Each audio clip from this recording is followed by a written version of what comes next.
Hey everyone, welcome to another edition of the Dan and Joe Sports Show. As always, I'm Dan. And I'm Joe.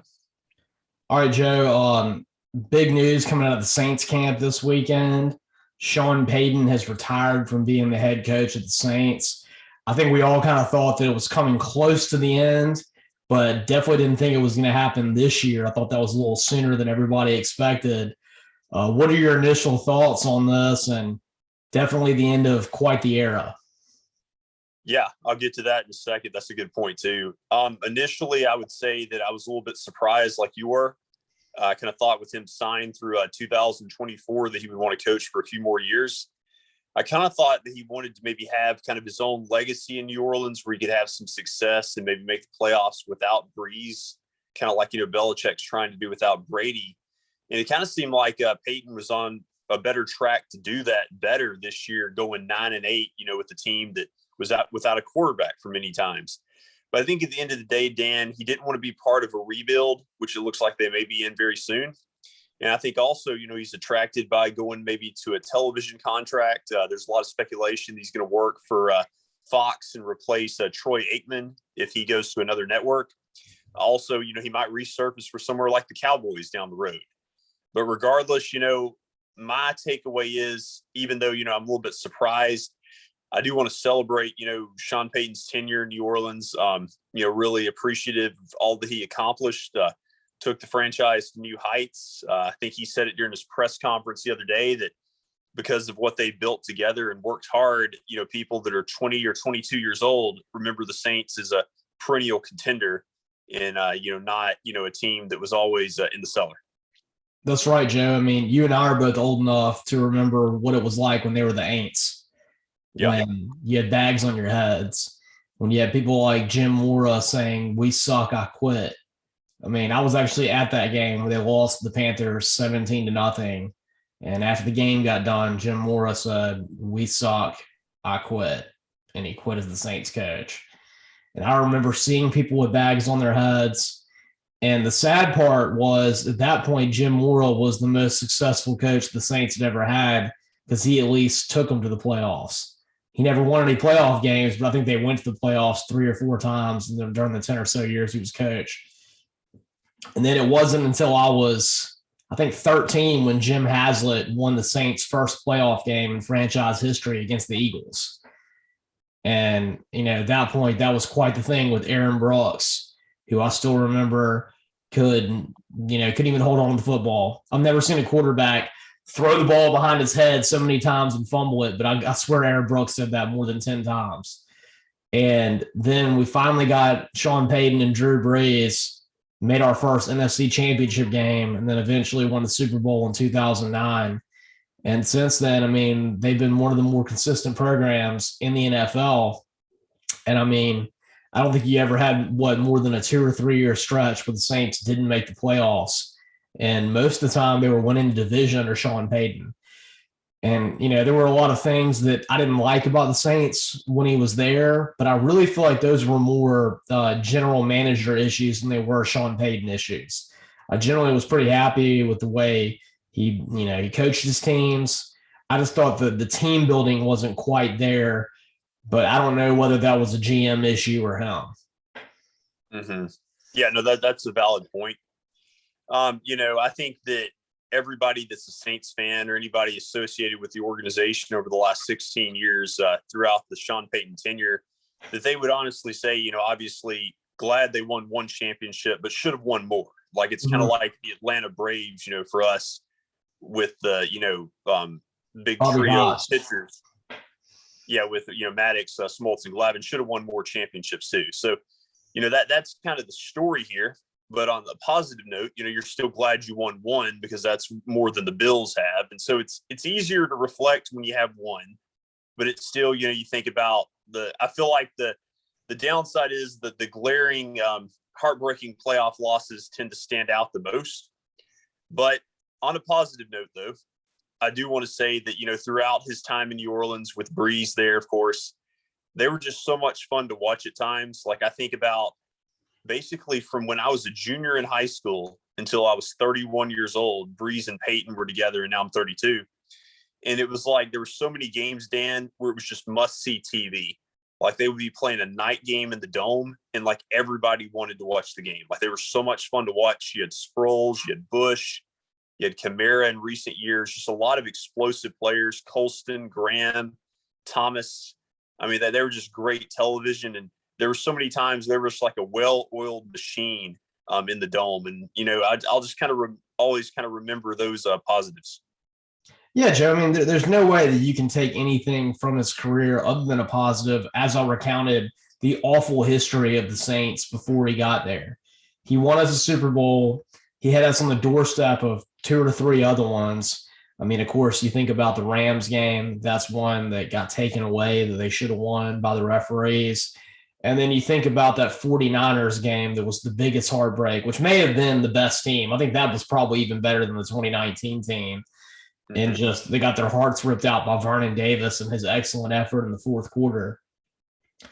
And, there were other times. I mean, they were a number 1 seed and they lost to the Seahawks on the beast mode run. That was a really upsetting one. And they had so many chances. You think about the Vikings 2 years in a row, just completely getting us with the Minneapolis Miracle.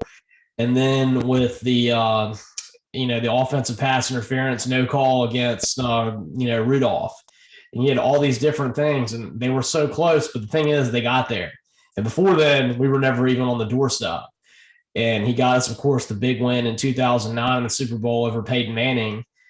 And, for me, that was quite a thing. I was in college at that point. I was a junior in college. And I just had to suffer through Alabama winning their first national championship since 1992.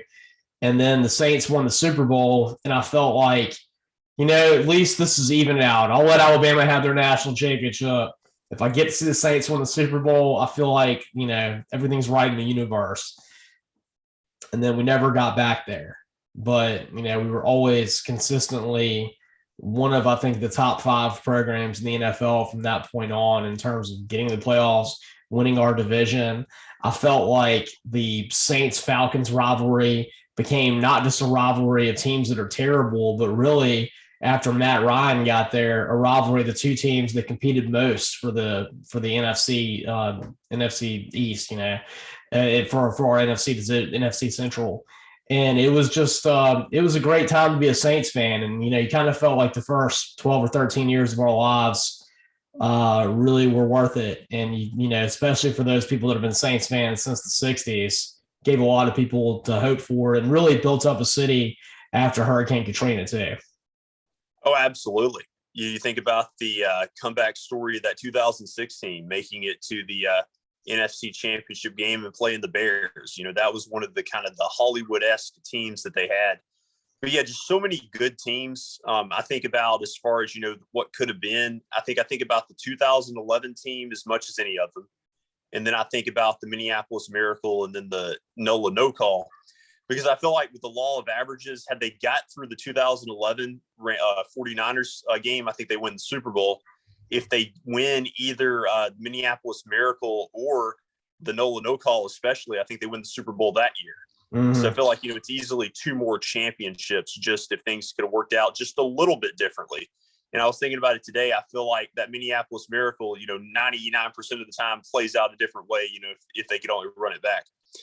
But when I look back, though, I will say this. On their Super Bowl run in 2009, they had a lot of close calls that season in the regular season. A lot of games, they probably shouldn't have won that they won. In the playoffs, they had a gauntlet of a test, having to face 3 Super Bowl winning quarterbacks in all 3 playoff games, including Brett Favre and Peyton Manning and Kurt Warner. And so, they definitely were fortunate there to win that. But, glad that they did in retrospect, obviously. And kind of like you alluded to, just based on what we had dealt with as Saints fans before that, we definitely can't complain too much. Absolutely not. I mean, I think he's a first ballot Hall of Famer as a coach. When you think about the franchise that he took over and where he took them to and where he's leaving them, I think that he's leaving us without really a stable quarterback position, but with a defense that is so incredibly solid that you got to think if they can hold together the defense, then they're going to be pretty well positioned to just get a quarterback and maybe 1 or 2 more skill players, and you're right back there in the hunt. And that's why, Joe, moving forward, I've heard that they're going to interview Dennis Allen, who's the defensive coordinator. I really like that hire because I don't think that you really need to shake up a whole lot.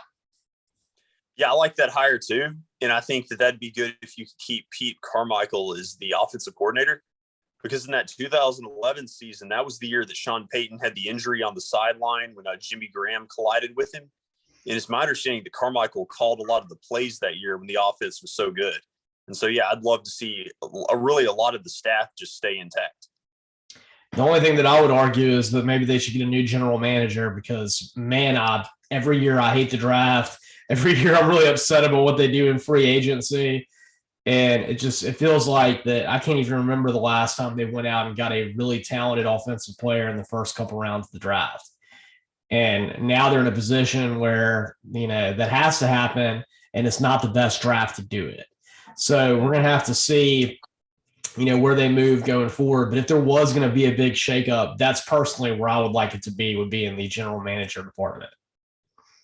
No, that's true. That's true. But I would not be surprised, though. I'm hoping that they'll kind of hold the defense intact, but it also wouldn't surprise me if they just decided to do a rebuild to some extent and trade some of the veteran defensive players. Like I could see them moving like a DeMario Davis or a Cameron Jordan. I wouldn't like it, but I could certainly see it happening. Well, I know they've got a huge salary cap issue, and obviously those are guys that demand a lot of money. So definitely something you could see happen. I'd hate it because, those are like probably my two favorite players on the Saints right now, and I wouldn't want to lose either one of them. But obviously, it is a business, and you have to get yourself, in the right spot. So it'd be interesting to see who they get rid of to fix their salary cap issues, which kind of blows you away when you think about the lack of offensive firepower that they have. They even have salary cap issues. Yeah, I think I read that they're over $70 million over the cap. Yeah. And so you got to think that Michael Thomas is someone who's being looked to be gotten rid of, because that obviously would help a lot with the salary cap issue, being that you're paying top dollar now for someone that hasn't taken a snap in 2 years. I can see that. I could also see them maybe trading one of the offensive linemen. I don't want to see it, but I could see them trading one of the offensive linemen to somebody like Cincinnati who, needs more protection for Burrow. All right, Joe. Well, let's say they didn't go Dennis Allen. I've heard Byron Leftwich is an option. Is there anyone outside of these people that you would like to see them interview and who you think would be a good fit for the Saints job? No, I really prefer Allen or Carmichael as my top two choices. Leftwich is good, obviously his time in Tampa, but I do think it'd be a mistake to go outside of the franchise because I kind of want to keep what Sean Payton's built. I've seen organizations and college teams before kind of decide out of nowhere to, reach outside of the coaching tree after you've had, a successful coach retire or go elsewhere. And it doesn't always seem to be the best choice. I agree, Joe. I think keeping the band together as much as humanly possible is the way to go with all of the sustained success that we've had since 2006 now. And, I definitely would prefer that as well. One person I'm kind of interested to see what happens, not necessarily with the Saints, is I'm hearing Jim Harbaugh coming back to the NFL is a really huge rumor right now, especially with the Raiders. And I saw today, Joe, that something that might really fuel that fire of those speculations, that his defensive coordinator in Michigan went to the Ravens to be John Harbaugh's defensive coordinator. And so you got to think that from what you've seen with John and Jim, they seem like they're pretty close and not the kind of brothers that are going to take pot shots at each other from a distance and do something to hurt the other one. So in my mind, the fact that you see the defensive coordinator from Michigan going to work for John, Jim's brother, makes me think that maybe Jim is on the way out of Michigan and is going to go back to the NFL.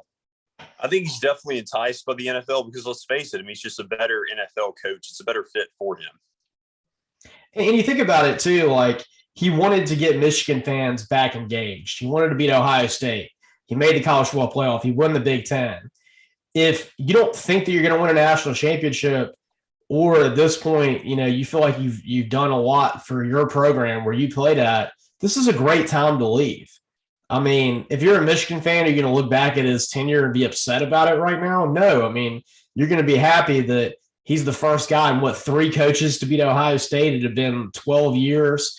He won your first Big Ten championship, I think, since they even had the Big Ten championship game. He ran into a buzzsaw with Georgia, but Georgia was by far the most talented team in America this year. That's nothing to be embarrassed about getting beat down by Georgia. And so, I mean, I think that if there was a time to go out on top, this is a pretty good time.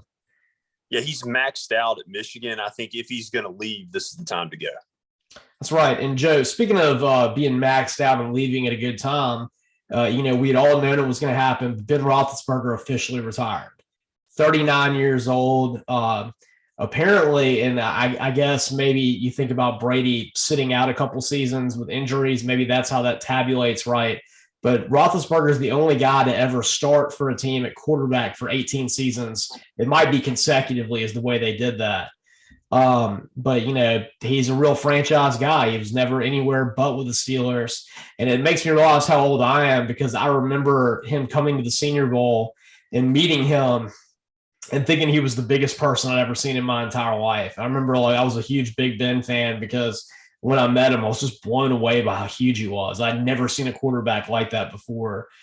And, he was just such a big deal, being probably the first small college player outside of maybe Randy Moss that I remember being a huge fan of. And just, I followed his career a lot and I've always liked the Steelers. And so I definitely look back at his career, which, you take apart what happened off the field. He really is a guy that I think should definitely be a Hall of Famer as well, with being there, starting for as long as it is, kind of showing that toughness and really embodying what the Steelers franchise is. Yes, no, absolutely. All, the great words that you used to describe him.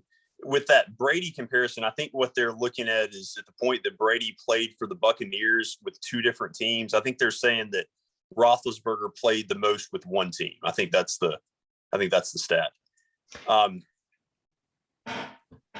Yeah, I think this got to be what they're talking about because I was like, well, Brady's definitely played more than 18 seasons, and yeah, because he was 20 with the Patriots. Yes, yeah, so I think it has to be with one team, but regardless, I mean, 18 years with the Steelers, and you're right. It seems just like yesterday in some ways that he came into the league.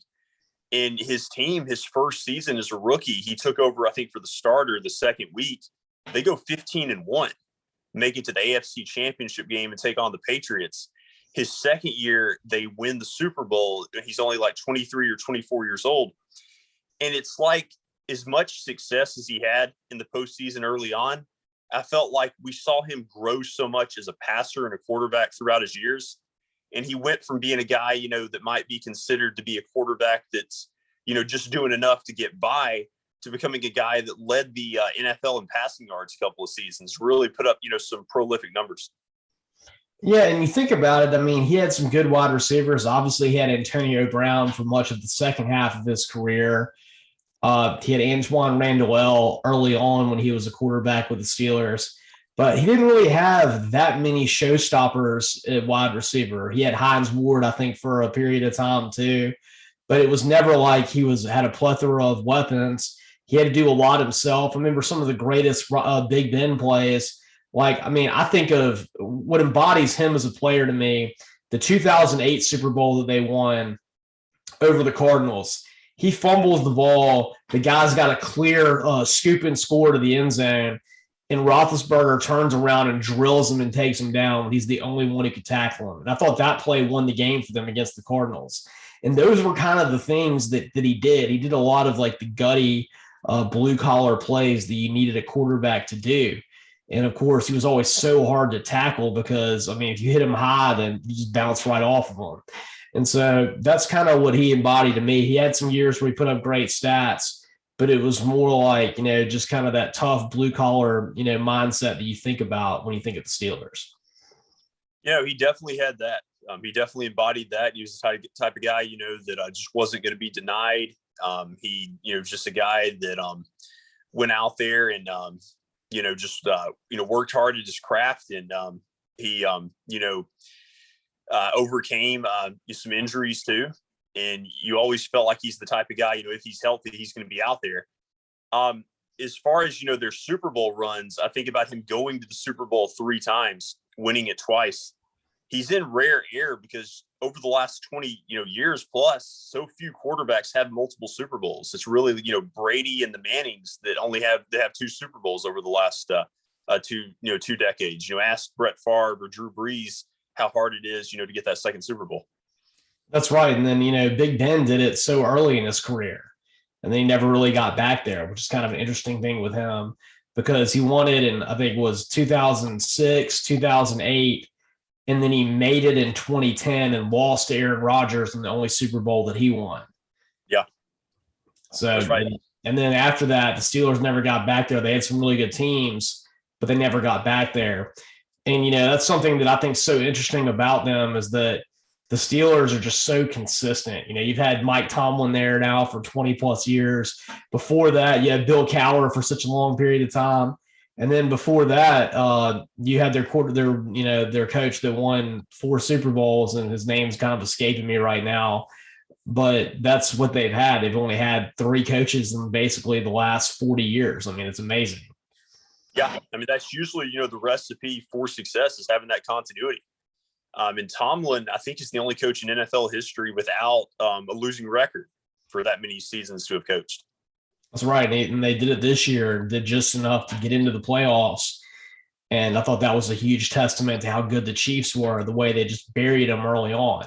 And that leads us in. When we come back, we're going to talk about how the Chiefs buried the Bills in the end in shocking fashion, and really all of these amazing games that we had last weekend, what I think was undoubtedly the best divisional round of the playoffs ever. I mean, truly spectacular.